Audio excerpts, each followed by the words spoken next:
Thalapathy Vijay change of Tamil Nadu politics. 100 ఏళ్ల చరిత్ర కలిగిన డీఎంకే ఏడీఎంకే పార్టీల మధ్యలో సింగిల్గా పోటీ చేసి 110 స్థానాలు గెలవబోతున్నాడు.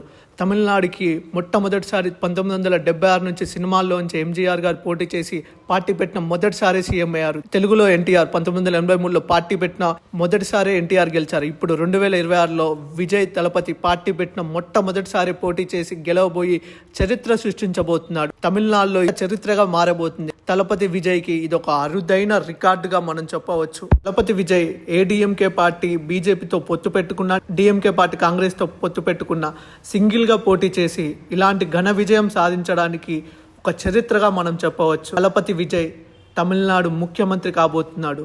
సినీ రంగం నుంచి వచ్చిన ఎంతోమంది రాజకీయ పార్టీలు పెట్టినా గెలవలేకపోయారు. కానీ తలపతి విజయ్ మాత్రం పార్టీ పెట్టిన మొట్టమొదటిసారి పోటీ చేసి 110 స్థానాలకు పైగా గెలవబోయి ఇప్పుడు తమిళనాడు రాష్ట్రానికే సీఎం అవుతున్నాడు. ఈ చరిత్ర చూస్తున్న దేశ ప్రజలంతా ఆశ్చర్యపోతున్నాడు.